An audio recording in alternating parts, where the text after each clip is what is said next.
Got it. We're live, everybody. Welcome to the weekly roundup for June 30th. The gang's all here. Josh and Terry are in the same square. And they're going to tell you a little bit about why that's happening. Post any questions that you have in the comments below. We've got lots to talk about today. Who wants to get started? Maybe Josh and Terry. How did you move from, you were like in two squares and now you're only in one square? How did you do it? So Terry and I are on an on-site right now, and as many of you guys know, we've been traveling over the last, year-ish, pretty much at this point. I've started traveling again post-pandemic to be on-site at studios, and there's a couple of different things that we do at an on-site, but more or less, it's just getting to be on the ground and, in fact, like feel what's happening in the business and see it in real time and get into the depth and thoroughness that's sometimes required.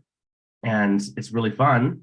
And also often of just a lot of energy that's happening. So this week we've been on the ground here at a couple of studios and working on, honestly, some of the simplest stuff. And that's where I'd maybe kick us off, especially this time of year, moving into summertime. If you're feeling like it's a slight bit more relaxed, and you're looking at your numbers and you're thinking, okay, like, how do I start ramping up again through the rest of the year? What do I need to focus on?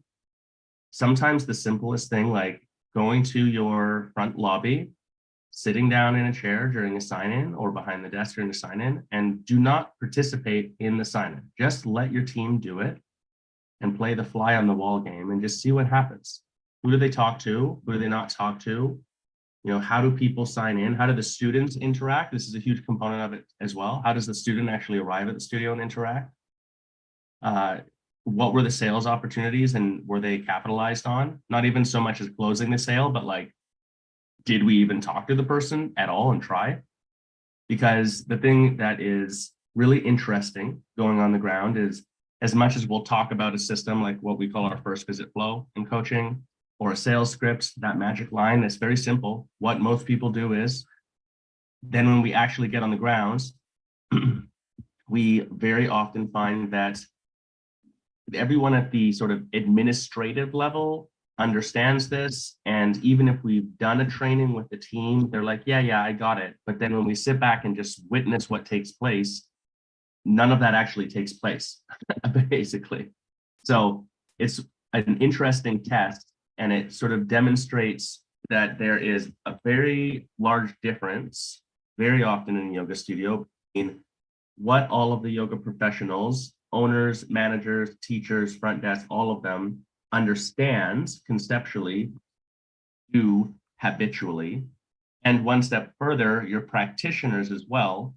Most yoga studio practitioners understand that when they arrive to a yoga business, even if they pre-registered, they do have to kind of be checked in to the class. But we don't enforce a system where they must arrive to the desk and say, click, I'm checked in, or hey, Carol, can you check me in? Or write your name on the thing, I'm checked in.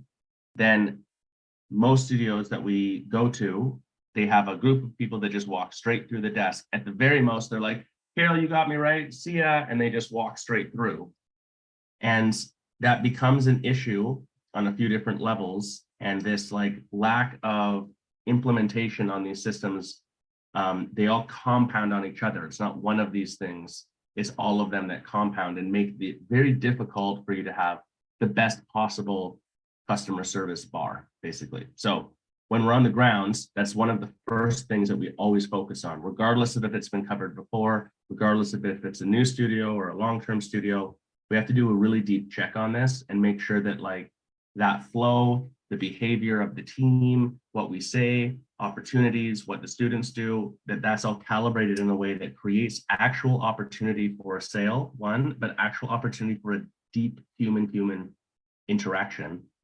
And I don't think I can think of a single studio that I've been to on the ground in the last year where that's just like, we get there, it's dialed, we're like, check, and there's nothing else to do there. Even if conceptually the whole team gets it. So I don't know, go check on yours, go play the fly in the wall. There's more to be said about that, obviously, but yeah. I was on Monday night, we were working at the desk And there was a person that came in they got a free class for their birthday. Right. And this is what we're talking about, missed opportunities. So they signed in and then we saw that there was a birthday, happy birthday. Teacher said nothing other than happy birthday. And they're running a special right now on their intro month. And it's $30 for their first month, which is like, a heck of a deal. A little conversation, found out she hadn't been in 2 years and she really wanted to come back, previous client. So after class, she's in the bathroom. I went back to the bathroom. She was there. I said, "Oh, how did your class go?" She said, "Oh my God, it was so great, blah, blah, blah." And I just said, "We've got this great special going on right now." And I told her about it. She said, "Okay." I said, "Absolutely, you can do it." I'm assuming that they would let her do it, and they did. But anyway, she said, "Oh, okay. Well, last night she called up and signed up for it." Yeah, she actually phoned the studio to be like, "Hey, can I buy that thing?" Because they know it's done tomorrow. Yeah, because it expires today. And all it took for me was just telling her about the opportunity. And that's what we focus a lot on, particularly now that a lot of people are pre-registering, and some studios actually require pre-registration. So you don't get so many people like walking in off the street. So you're not actually having to maybe sell them something. And I think there's some complacency in that we've seen that in some studios is they think, "Oh, everybody's checked in, there's nothing for me to do." Yeah. And that's why we know there was that conversation in the YC that's been going on about the opportunities list. And so even though that was the case here, in every single class, we were able to find opportunities for conversations. And now it led to that one sale. But again, it's all about planting the seeds. So looking at who's on their first month, right? All of those things that we talk about. So I think the complacency comes in at the front desk. "Oh, I don't need to do anything because everybody's already registered." And I think that, yes, Josh, and I think that's a really missing element. Josh. I can't do the hand thing. I know you guys can't see it because you're watching it in the YC or on YouTube, but we do a little hand up in our Zoom thing. So I have to actually clear it up. Yeah. What Terry's alluding to, the other important detail here, two pieces. There's always something about yoga that you're selling. So, and it doesn't mean like every single person and you're like trying to get them to do something, but rather just talking about that. The other thing that happened at an onsite recently was they had a sound bath coming up on the weekend. They hadn't sold any for the week previous to us arriving there.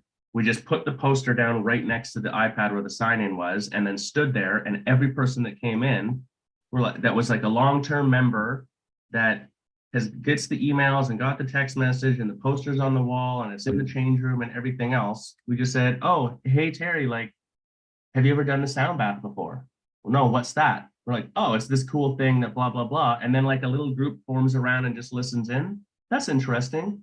We did that for 2 days and immediately signed up 3 or 4 or 5 people.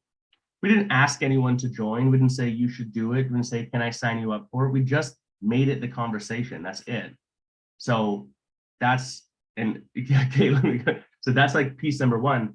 But piece number two that we've experienced, especially if your studio has been operating for, let's say 5 years plus, but especially you get 10 years plus, I would really behoove you to check on this. And it's the idea of a studio becoming cliquey. Now, it's never on purpose. So this is no shade on longer term teachers and members having depth of relationship, but it's not uncommon for us to go to a studio. And if we just listen to the conversations at the desk in, the last 4 places we've been to, the conversation is about someone's horse. And then what are you doing on with your dog? And then I heard your daughter graduated from blah, blah, blah, blah, blah. And all of that compressed 15, 20-minute time before the class is used talking about that stuff. Now, is there anything bad about that? No. And the hiccup would be if I'm new and I don't have that relationship with you, then I come in and sign in and you're like, "Hey, it's Josh, right? You have a good class." And there's no conversation because your conversation's been focused on our dogs, the dog park or some shit. So I feel like an outsider. And that's how cliquiness starts to really feel to a new student coming in really quickly. And there's a very legitimate risk. So the other concept is you can have those conversations with those people if they engage you in it. But if you're in the position of authority at the desk when someone is arriving to the studio, it's your job to engage them in a yoga and yoga practice conversation, and also to be inclusive of everyone who's signing in that conversation. If you're having a conversation that is so individualistic with the person in front of you, that is not about yoga, then I would suggest that it's the wrong time and place for that conversation. That's a friend conversation. Do it after class when people have checked out and they're sticking around having a tea with you. During the sign-in, everyone's there. Talk about the people there, but the stuff that actually matters. So, Yeah.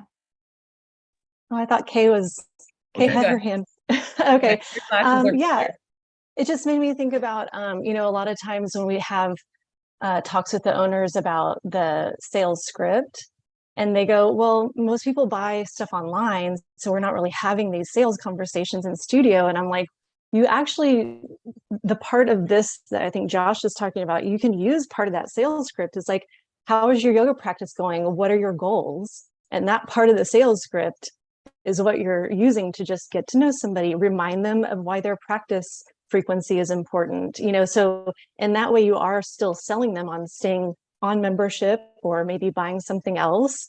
And so I think it's still really important to have that, you know, for some people it isn't, you know, they need a little bit of like guidance. Your staff might need that, you know, to know how to talk to somebody about their practice. So I think it's still a good idea for everybody, even the like at our studio, the main sellers are the desk people, but for the teachers to have that under their belt as well, and just a little bit of that knowledge about the sales script can really be helpful too, and keep these people long term. So just wanted to, Vicky's hand is up. Go for it. Yeah, it's making me think of the opportunities list. I don't know if are we including this now in our new coaching program for fast yeah. visit flow? Yeah, it's in there. Okay, so everyone who's doing one-on-one coaching, you're gonna get this. But I think that would be a great thing to actually train every single person in your studio on. This would be great training to do one-on-one with someone. Okay, you're teaching this next class here, Jim. Let's sit down and look through your list, and we're going to think about an opportunity for every single person in this class. Can we find them? Could this person be interested in a retreat? Could this person, maybe they haven't used their buddy pass, could they bring a friend? Could this person maybe buy some retail? Could we find something else? Can we find something? Like, it's going to be a challenge. You might not find something for everybody, but yeah, ahead of time, especially if people are pre-booking, could we find an opportunity to sell something to every single person in this class? I bet you could, at least half of them.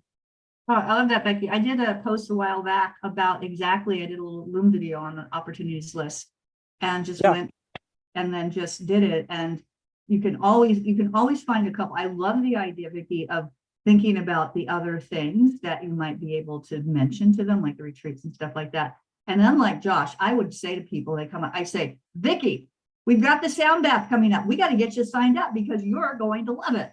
And what I would do a lot with my workshops and events and stuff, I would just absolutely say to people, you need to sign up for this. You're going to love it. And they're like, oh.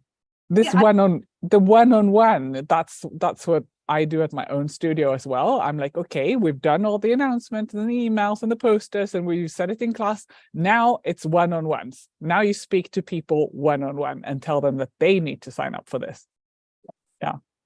People they don't want to be sold, but they want to be noticed. They want to be seen. And there's nothing more powerful than the human to human connection point for that sale. Going back to what Carol mentioned too, Carol, your words were exactly like the perfect, brilliant example of this.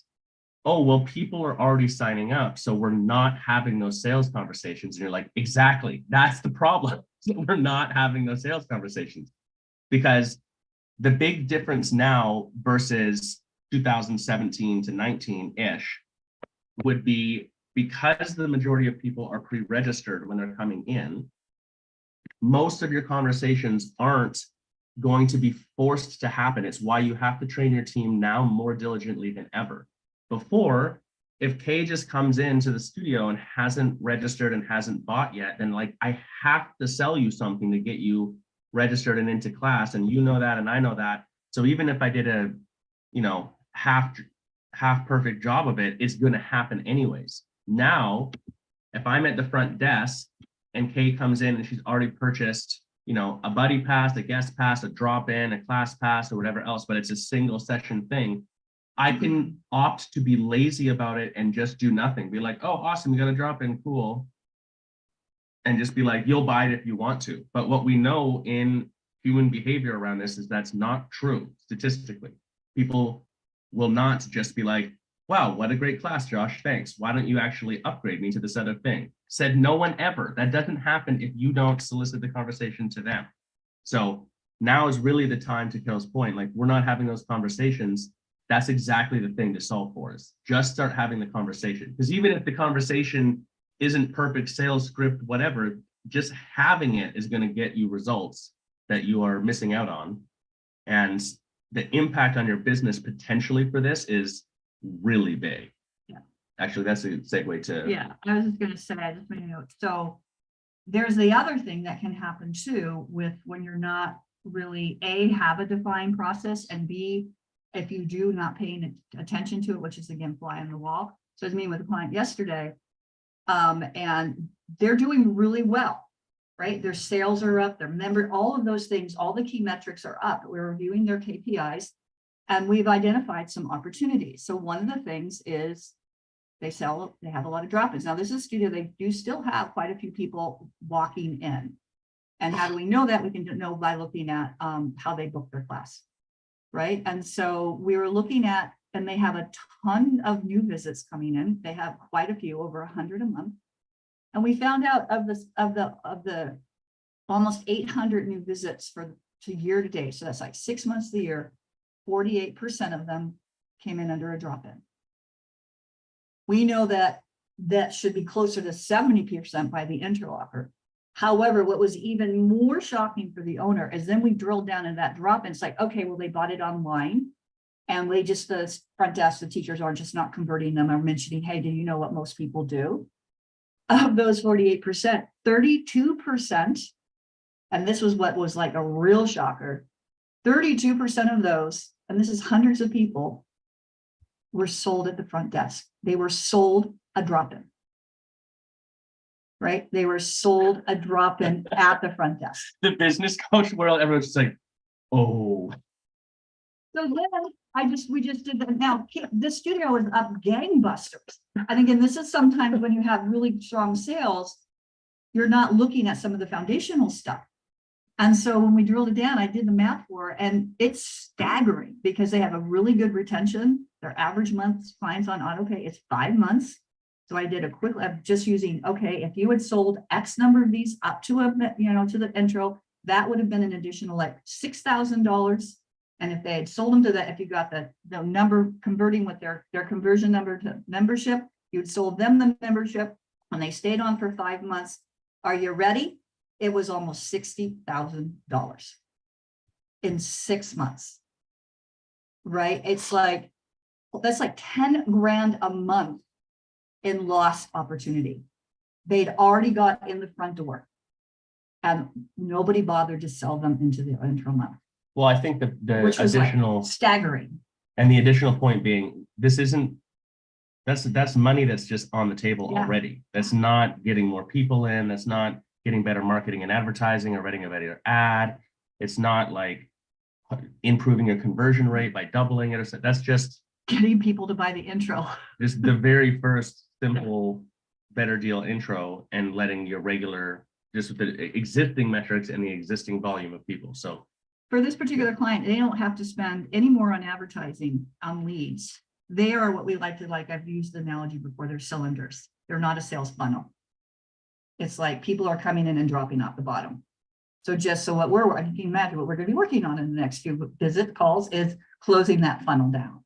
Because if she just does that, she's already on track to have her best year ever, even since COVID, pre-COVID, after COVID. So yeah, so these are why having the coach and having, actually even doing on-sites is so important and can be so empowering and impactful for your business. Is we come in, we as coaches, we look at things from that bird's eye view. We look at the numbers and help you figure out what's going on. And it can, like I said, it was for me when my coach did it for me all those years ago. I'm like, oh my God, right? So that's cautionary tale there, right? I mean, look at the coaches' faces. We're all like, Well, you actually want the cylinder. So this is like where my mind goes. It's like, yes, it would be great if the same number of people came in and came out at the bottom, right? But we have to get more people in. What happens is we tighten it too much, right? The things that you do wrong, they tighten the cylinder so less people come out the bottom. I don't know, because Think about it. think about that. Think about it. We're talking about the bottom being membership. That matters. We're talking, what's at the bottom? If the bottom is membership, long-term Yeah. membership, I think that's what Vicky's Yeah, model, I'm right? talking about, We're talking about out the door. yeah, Yeah. In yes. comes newbies, out comes members, right? You want this to be wide. You want as many people to fall through to the bottom. Okay, well, then we need to, because I always look at the funnel, sales funnel as new people come in and then less people go out. But in your point, yes, I hear what you're saying. Yeah. But if it's more like a cylinder where more people are, the same number of people coming in is going out. However you choose to bill yours is a more positive way of looking at it, I will say. So that's, you like, yeah, so that's a good one, Vicki. It's all about what mindset and projecting, right? Yeah. We want them to go. Leads to members, many as possible. Right. Drop out the other end. Me out. Come out the other side. Anyway, so cautionary tale, always like be the fly on the wall, just sit down and listen, see what they're doing. Like the studio, they have a policy that there's no burning, they have a no scent policy at their studio, which is, absolutely what some owners do. And we were at the one location and sure enough, one of the teachers came in, the first thing she did was whip out her incense, put it on the thing and lit it. And said, well, I like to have incense for my class. Yeah. Like, okay. We're not supposed to do this, but I like to have incense before my class. Right, so that's why summertime can be a good time to go in and just casually check in, take your teacher's classes. Maybe this professionally, perhaps a little slower, although slower on numbers does not necessarily mean less income. You can still have good income, even if you have less people coming in the door. Yeah.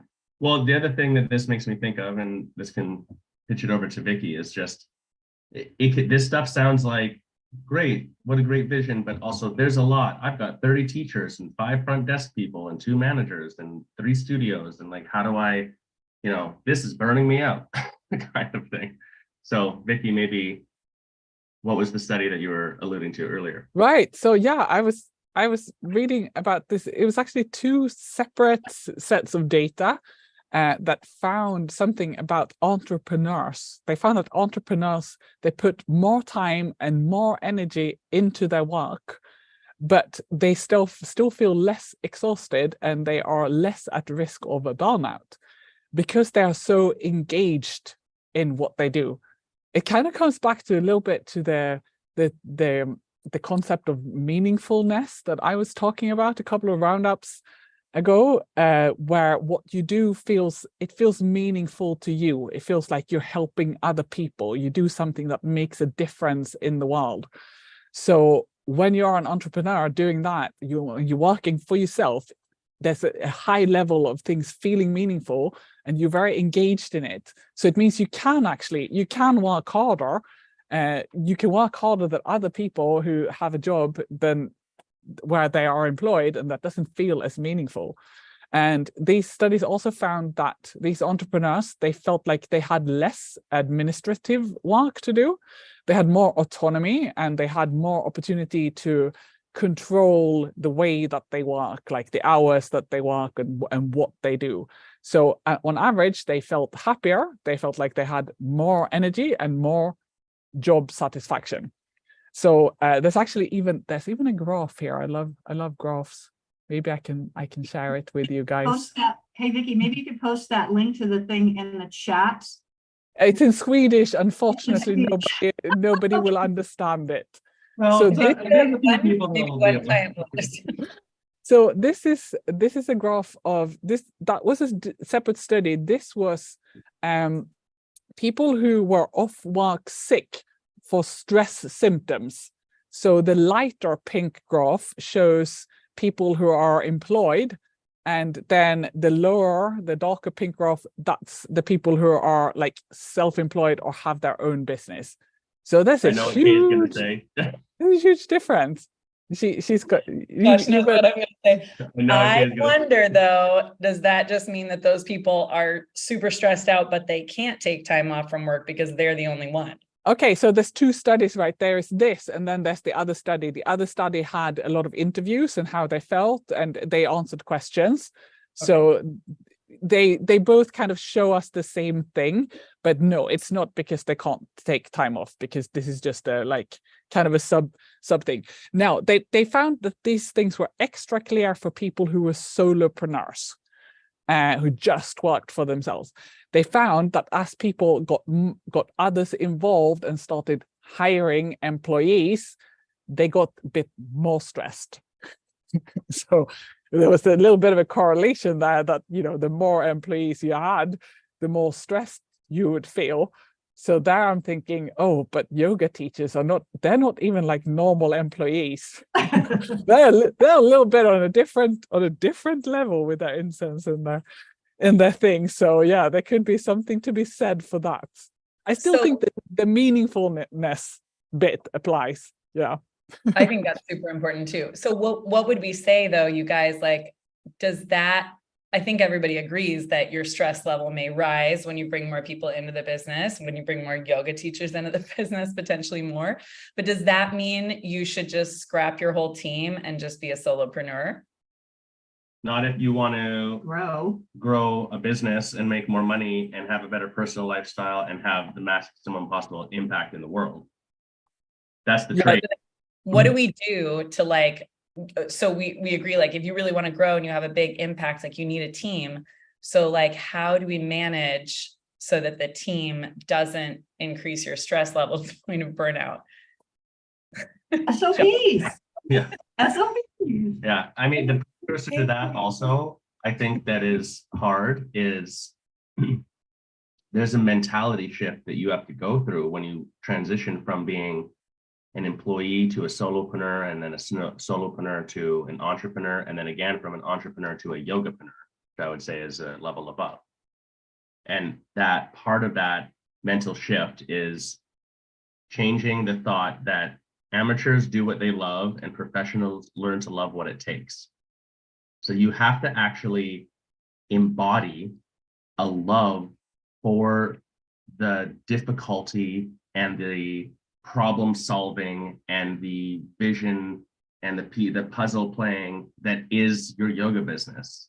That's what you have to fall in love with through yourself in a new way. And that's not always easy. But if that happens, then you transition from this stresses me out to being, this is an interesting hurdle that I'm going to problem that I'm going to find a solution for. And that alone, if that can be applied in some larger percentage of instances, will very likely help you have more longevity and happiness. Delegation is going to be key here. When you can start to delegate the things that stress you out, you know, that's when things start to become easier. But for sure, for any kind of yogapreneur journey, there's going to be a point where it's all a little bit much, because you're sitting in all these different chairs and you're responsible for all these different things that might not be entirely within your skill set or even within your interest. But, you know, it's when you start to figure out how to delegate, you know, that's when you can get back to that happiness factor of not doing the super stressy things. Yeah, and I think this is actually, I had another conversation with a client yesterday, is going back to the meaningfulness and going back to, you know, owning your business. Is she's a younger studio. Well, she's a young woman, and her studio has been open for barely over a year. So that's pretty new into an yogapreneur's journey. However, she took 3 weeks off. Yeah. She took 3 weeks off, went out of the country. We worked to get some things, you know, set in place before she left. And when she got back, we talked about, I asked her, she said, you know, she said, I feel recharged I feel my cup is full again. I feel that, you know, now because it's summer, teachers are looking for subs. I'm like back teaching yoga. I feel really good. And I'm so glad I did that. Right. And the reality, I think sometimes, and I know I was, particularly in the beginning, so afraid to leave because of what's going to happen. The reality is you step away for, you know, even if you don't think I can take 3 weeks off, if you could take like a long weekend or something like that, what's the reality of the situation? I mean, yes, you can think of catastrophic things happening. The reality is there's probably very little you can't fix when you get back, right? It's like if a problem comes up or something, you know, other than, you know, you make sure you have the emergency, okay. The big things in a yoga studio are, a particularly hot yoga studio, if it's a problem with the heat, problem with the toilet, something like that. Okay, here are the people you call. Right. And so it's just as long as you have those processes set up, I think sometimes we think we can't. And I initially was like, I can't take time off. But the reality is, if you put some systems, even simple systems in place and go away, what more are you going to get when you get back? Because now you're not in that point of exhaustion and stress. You're in that point like Vicki was just talking about. So something to think about. Okay. Yeah, I was just going to say, like, this is where having a team can decrease your stress level, right? Because they can take things off your plate. And what's so like right off the bat, Terry, you mentioned SOPs. Zoom now gives you a note that says, looks like you're talking. You can lower your hand. That's like a new AI feature. I'm like, what? All right. So I lowered my hand. I think it actually did that for me. Creepy. Anyway, very distracting Zoom. This is the key is like clarity in your expectations and going back to the idea of the opportunities list, like clearly, what do you want them to do with each type of client? Like, what are you supposed to sell a new person? That's usually more clear than what are you supposed to sell somebody who's on a class pack or somebody who is a continuing member. So making that super clear. Definitely if you're going to go away, but like in general, I think the more clear you can make the expectations through your SOPs as well, and like having a practical checklist for everything that they use, then that is where you're going to feel less stress because of having a team rather than more. Josh. The other thing that we encounter at on-sites all the time is having a discussion about, okay, this is the metric that we're measuring that there's opportunity for improvement that will have high impact. So it should be focused on. Therefore, this is the system that we're going to put in place because of what Kay is saying. We want to make it ultra clear. We're going to do this to achieve this outcome specifically. And we're going to sell the concept to the whole team. And then the friction point comes up. Yeah, but I don't know how we're going to get them to do it. And this person might not like it. And that person will be in, but that person won't. And what about the accountability? How do we handle the accountability of the whole thing? So I think that the other detail when we're talking about going away, making sure that it's like less stressful for you, a big stressor is when there is a negative interaction as an owner with someone else in the business. If Kay is not doing her job and then I have to talk with Kay, that's stressful because I have to confront this other person who I might really like and respect, but I still have to hold the standard. As opposed to if the correct system is in place, the occurrences of that are far less because the system is the accountability. If the general expectation is we do 1, 2, 3, 4, 5, 6, 7 before a class, and there's a checklist in place that gets checked on that has to happen and someone signs off on it, then, and the whole team is trained on it and you know for sure they can do it, and it's not asking them ridiculous stuff, it's just this is what we do, then the question no longer becomes, okay, I think you personally are doing a good job or not. It's, I noticed that this system is not being upheld. What's going on? How do I help you succeed? Like we're on the same team versus the system now. And that's where the conversation resides. So it actually like can really de-stress those conversations in a big way. And if the whole team is doing the system actually, and we're not getting the result, then it's no one's fault. The system's wrong and we change it. In either case, it has to exist first. But I think the de-stressing and accountability part of it and the ability to go away and all of that gets way easier when we start to like look at building your business as a machine or a living organism or whatever analogy works for you, rather than just, we're going to do some stuff. There's a surprising level of thought that people just know what to do in the yoga world. Yes. They will come in here and they're yoga teachers and they will just know what to do. They should understand that. They should get it. I don't know. It's surprising that so many owners think that actually happens. Well, and here's the gut check. Vicky, you're totally right. The gut check as an owner, ask yourself right now, do you ever say or think, well, I don't know, like either they're not going to care as much as I do, and that's like the excuse for it that you're making in your mind, or if you're like, yeah, I mean, I don't know. I don't get why these teachers, they just don't want to sell someone something, or they just don't want to talk to the person. Like they don't want to check the person that way because they don't think it, whatever. Like, I don't know why they just don't see what I see. If that's what you're saying or thinking, or like these sort of even just internal dialogue, making sort of an excuse for it, that's a huge flag for you to reevaluate the situation and just ask yourself, like, do I have a system for them to exist within that makes a certain thing happen? And then have I inspired them to participate in the system? Those are the two pieces of that puzzle that kind of have to be there, really. Because in general, oh, sorry. You come back to this, everything in your business is your fault. All right.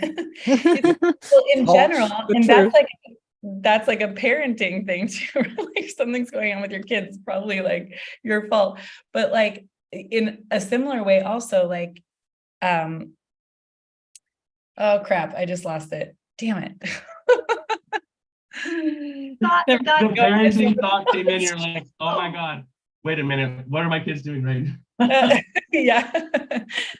No, yeah, I'll give you a minute. Well, I was going to say that to Josh's point a little bit earlier is when you have the system and everybody's trained and everybody's doing it, you're not getting the outcome. Then again, maybe it's the system that needs to be reviewed, and you won't know that if not everybody is doing it the same way, because then it's like, you know, Vicky's interpretation is doing it this way and Carol's is this way, and then it says working. It's like, well, how do we know it's not working? Because everybody's has their nuance, and that's where as the owner, you need to come. It's like, this is why we're doing it. I need everybody to be on board about why we're doing it this way. And it's one of those things that if someone really isn't going to get on board and they're undermining you, then that's when you have to make those hard choices as a business owner, as a yogapreneur, is to use Ann Lander's analogy. Are you better off with them or without them? Yeah. Right? And she usually uses that applied to dating, but we can apply it to employees too. Are you better off with them or without them? Is it a question of maybe they need more training? But if it's just a question you're at loggerheads and they haven't bought into what you're doing, then it probably is better that you part ways than have come to this huge thing. Okay, I remember what I wanted to say. Okay.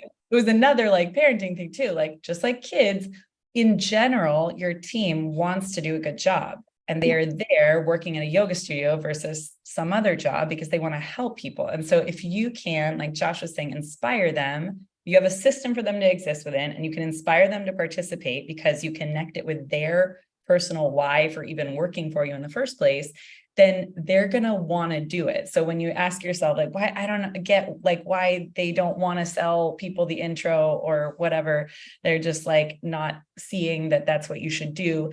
It's because you miss those steps, right? Like you need to have a system and they need to be inspired about why that's the thing, because a lot of the things that you're asking them to do, like for example, upsell somebody from a drop-in onto an intro may make them a little uncomfortable. So they have to have a really good reason for like, oh, this is actually going to help me help people, which is why I'm even here. And they want to do a good job. So it's like about giving them the tools to make sure they do that. And like Terry said, if they're a person who doesn't actually like align with your values, they don't want to do a good job in the way that you are asking them to do, then maybe they're just not the right fit. So thanks for your patience, everybody. I always spin off of this a slightly like an additional angle, which is, yes, I totally agree. And I'm one of the first people that would say, like, I would rather run the risk of being short-staffed temporarily, but having the right staff than being overstaffed with a bunch of people who are not into what you're doing, you know? because it really undermines your business.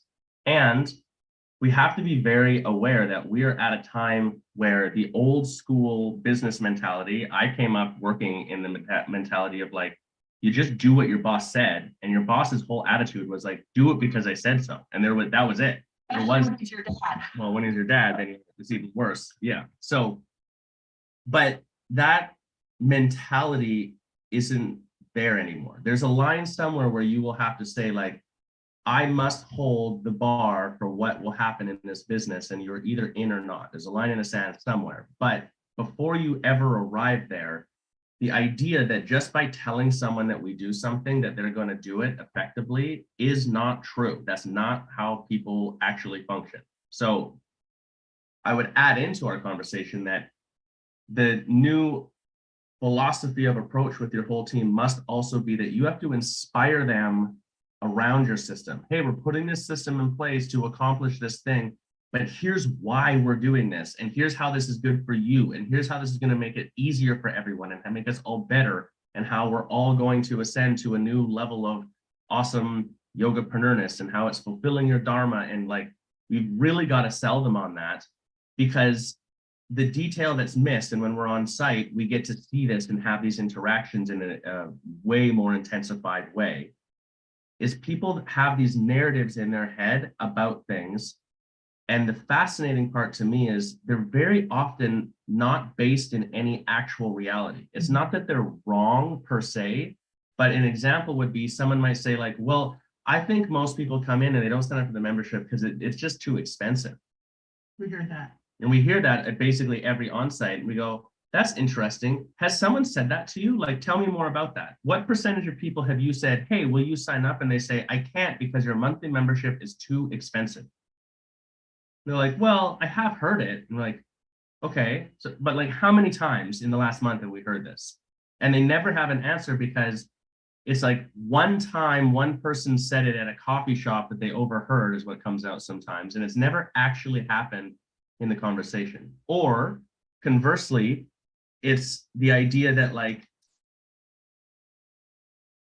people don't want to be sold before the class. When they come in, we just want them to come in and then take the class. And then after class, we'll talk to them about something if we get a chance to. And if they, because they just want to try it out.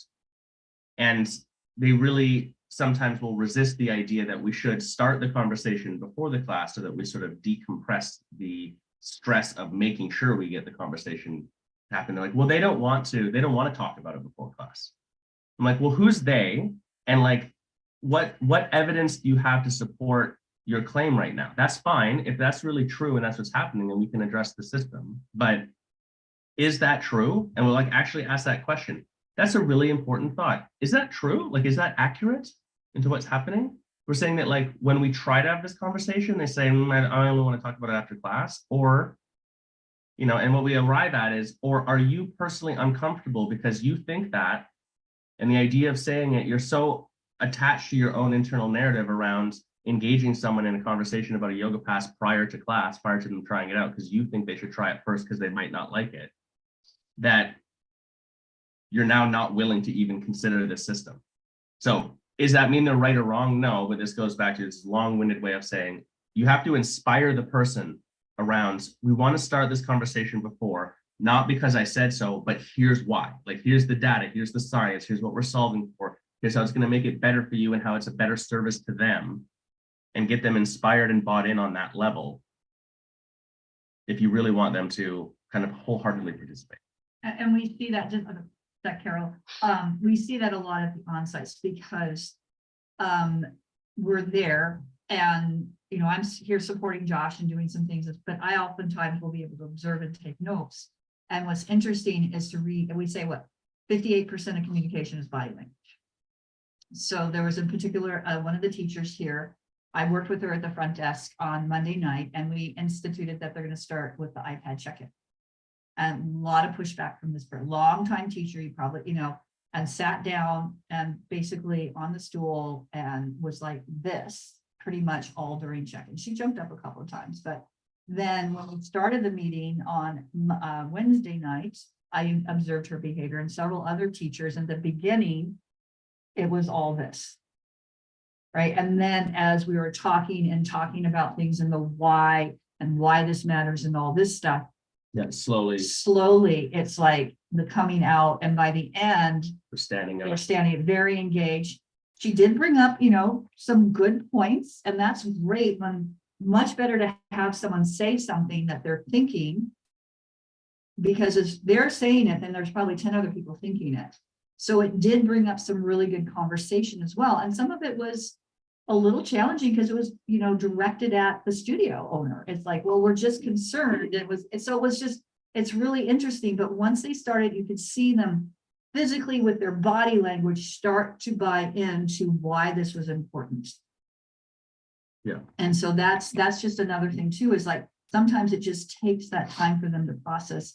And if you back it up with the data and the reason and why we're doing this, and you start connecting those dots for them, it becomes less because I told you, I said so, to more, isn't this what we want to do? And you start getting this, right? As Josh is talking, people are, so again, it's one of those things. We're adults, we need to process. Sometimes it takes a little for some people, other people, but just because you put a process in place does not mean they bought in. Yeah. Little subtle side note, one of the advantages when we do sales training, especially on site, is that I don't need anyone on the team to love me by the end. So whereas you, the owner, like have to keep a balance of things. So I can be the person to stand there and push a point past where we would normally push it in one conversation for the purpose of getting to the depth of like, what's the issue here? And at the end, they can not like me, but if they're bought in on the concept of what the studio is doing, that's our goal. So one of the advantages of an onsite is just getting to be physically with each other long enough for the conversation to go to that level of depth and have someone else that isn't the owner sort of buffer in there a little bit. And it's also fun to watch the transformation. Yeah. It's really fun to watch the transformation, particularly as we're doing the reps with the first visit flow. And we always, okay, who wants to get up? All right, to get through it, we lay cash on, or I should say Josh says, okay, $100, who wants to get up? And it's fun to see that and see people get on board. And then it comes a little bit more and everybody's working together. So that's the other cool thing about when you're working on that one-on-one or in the group, I should say. Yeah. People get in on this on-site thing. Just, you guys have mentioned it a few times. Should we comment down below? I want to do it on-site. We'll come. We'll come. Right, do it. Tag There's two- Josh and Terry. Yeah, there's two versions of the on-site. One is like sales boot camp. We might change that name, but it's shorter, faster, intense, and it's just to get your team at the front desk super riled up about, this is what I need to do during a check-in. This is the flow. This is what I need to say. This is how I, continue a conversation when someone's resisting a little bit or asking deeper questions. So it's just focused on that. And the alternative one is a longer one where I come with a couple of people and we're dealing with usually 3 major things for the studio. What exactly we do depends on what your studio needs. But it's like you get to suddenly have a professional extended team of your studio there on the ground, on the hustle with you for a solid week, just getting shit done, basically, putting things in place. So it's a whirlwind. And it's fun. it is fun. Yeah. It reminds me of a little bit of teacher training. In fact, the other night we were sitting in the hot room doing the sales meeting. I'm like, oh my God, I was having flashbacks to 2005. And I was You have the heat on? Oh my God. well, we didn't have the heat on. It's just Sales training at the 105 studio degrees. faces, it's a beautiful studio, and the front, they have 2 rooms, and the one room faces west, so the sun's setting and it's coming in, and plus it's been really hot here, so it's just naturally it was just warm, and of course People were literally on the hot seat when they were entered. on the hot On the seat, hot and seat, you yeah. typically don't put AC in a hot room, right? So, but it was fun. It was super fun. Carol, I think you were jumping in there a minute ago. Yeah, it's just when you were talking about, getting your team on board and inspiring them, it made me think about how we often under communicate to our students. And I think we also under communicate to our staff a lot. If you're only doing quarterly meetings where everybody sees each other face to face, the rest of the time, I mean, a lot of times the owners don't really, of course, you might see one-on-one, a few people here and there as you're going in to take class or observe things, fly on the wall. But for my personal experience, when I started to do that Monday minutes, I talked about it last week, just as like, you know, this is what's happening. This is why it's important. We're all in this together.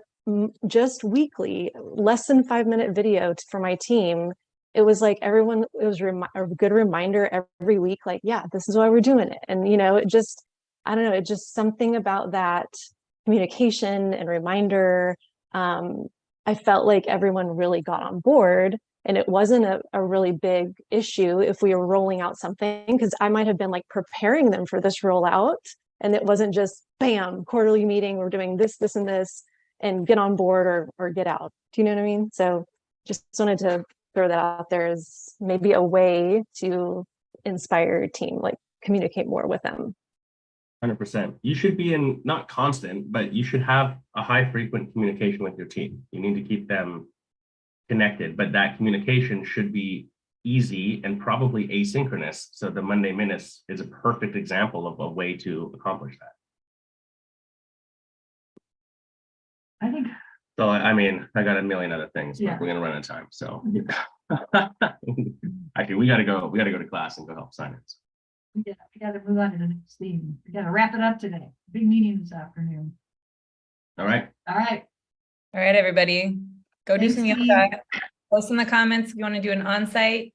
You want to, Interested in getting more information about an onsite, what it means. all right. Have a good class, you guys. Bye.